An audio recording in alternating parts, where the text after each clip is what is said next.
அனைவருக்கும் வணக்கம்.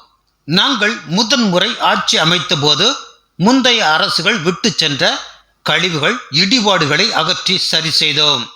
இரண்டாவது ஆட்சியின் போது அடுத்த பல்லாண்டுகளுக்கான அஸ்திவாரத்தை அமைத்தோம். மூன்றாவது முறையாக ஆட்சி அமைக்கும் போது இந்தியாவை உலகின் மூன்றாவது மிகப்பெரிய பொருளாதார நாடாக மாற்றுவோம் என்பது இந்த மோடியின் கேரண்டி என அண்மை காலமாக பாராளுமன்றம் முதல் மக்கள் மன்றம் வரை பேசி உறுதி கொடுக்கிறார் நமது பாரத பிரதமர் மோடி. அவர் கூறியதைப் போல ஒவ்வொரு முறை மத்தியில் பாஜக ஆட்சி அமைக்கும் போதும் மக்களுக்கான ஏராளமான நலத்திட்டங்களான தூய்மை இந்தியா, மேக் இன் இந்தியா, இளைஞர்களுக்கான திறன் மேம்பாட்டு திட்டங்கள், ஸ்மார்ட் சிட்டி, ஏராளமான பாலங்கள், நெடுஞ்சாலை திட்டங்களை கொண்டு வந்துள்ளனர். ரயில் போக்குவரத்து கட்டமைப்புகளை உயர்த்தி, ரயில்வே ஸ்டேஷன்களை தரம் உயர்த்தி, வந்தே பாரத் ரயில்களை அறிமுகம் செய்துள்ளனர்.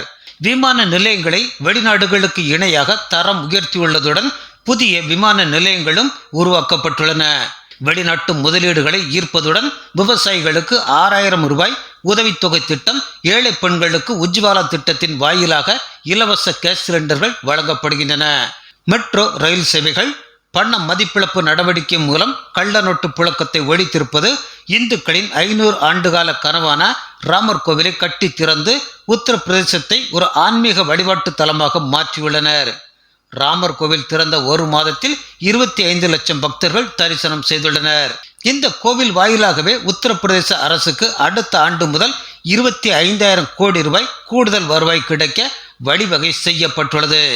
மேலும் பயங்கரவாதிகள் பிடியில் சிக்கியிருந்த காஷ்மீரை மீட்டெடுத்தது, ஊழல் அரசியல்வாதிகளை கைது செய்து உள்ளே தள்ளுவது என மோடி அரசின் சாதனைகளை அடுக்கிக் கொண்டே போகலாம்.